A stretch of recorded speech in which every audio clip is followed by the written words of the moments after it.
Okay guys, so throughout the last couple weeks we've been doing a lot of work with poetry in our work, and I'm wondering what kinds of poetry can you guys remember that we've already discussed in class? Jimmy? Haiku. Haiku, good. How is a haiku structured? What kind of features do you know about a haiku? The line goes 3, 7, or 5, 7, 5. Okay, good. There are 5 syllables in each line, so 5, 7, 5. So it's very simple kind of poetry. What's another kind of poetry we've been over? Jack? Acrostic. Acrostic, good. That's a very good example. So what kinds of things does an acrostic poem have going on with it?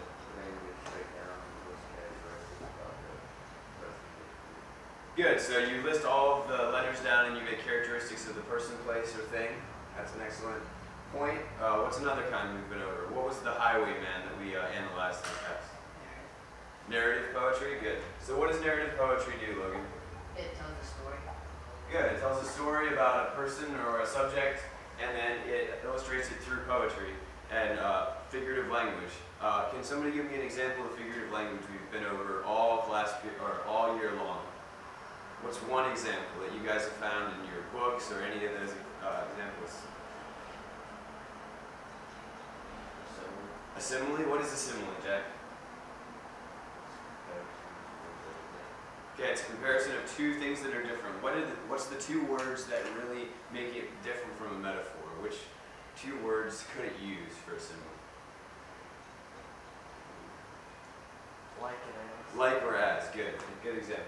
Okay, so this kind of poetry, the Diamante poem that we're covering right now, is known as concrete poetry. Does anybody remember why it's called concrete poetry? Logan? Because when you write it down, it's supposed to form a shape.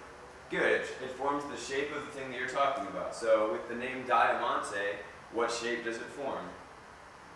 A diamond. Good, yeah. You got a diamond right here. It fits.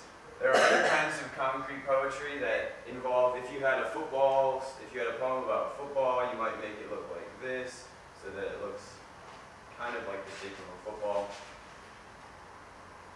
Good, I'm glad you guys understand that. Okay, so what kind of topics can you write about for a Diamante poem?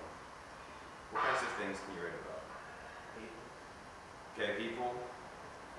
It's pretty much open to almost anything. You can write about just about anything from a car outside of the classroom to a fantasy or something like that. So you guys have turned in your rough drafts to me, and what you guys have put out has been pretty creative, and for the most part it's been very solid. The only things that you guys really need to work on, the misspelled words, since we wrote them out, if you guys use the spell check on the computer and things like that, that should clear that up pretty easily. Also, you need to make sure that your characteristics of your poems, I'm just talking to you guys, all of you in general, make sure your characteristics actually illustrate the character's personality. So with Darien, what kind of person is Darien in the book? Conceited? Good, yeah, conceited. She's very selfish and self-absorbed. So make sure you don't put that she is a very giving, caring person who loves to work at charity, things like that. Make sure that your descriptive words really fit the character's personality, okay? And then maybe not filling out all of the requirements, that might be a problem. Or using the same word multiple times. If you use the same word, where's the reader really going to get the image in their mind? They're just going to think the same thing over and over again. Okay, so I'm going to come around with you guys one-on-one and just go over your guys' rough drafts. Can you grab them and then come back here and conference with you really quickly? You can go ahead and get back to it if you want to. That's fine. And then Logan, you're done with yours. Great, awesome. So you can get other words after me too. Be right back. Okay, so mostly it's just like those 2 spelling words. Just make sure that when you type it up on the computer that you fix those. Other than that, it looks pretty good. You didn't really use any of the same words over and over again, which is great. One thing I might want to change right here is Patrick. How is the opposite of him kills people? Okay, so I would change that because kills people, first off, might not be a good thing to say in the school. But second off, make it a character. maybe make it like another character you like from a movie or a book you've read or something like that, so that you can really give the reader an idea of what you're trying to get across. Okay. Jack, do you have any questions about yours as well? Okay, so make sure you don't use that same word twice, which is great. Also, make sure you just use your spell check.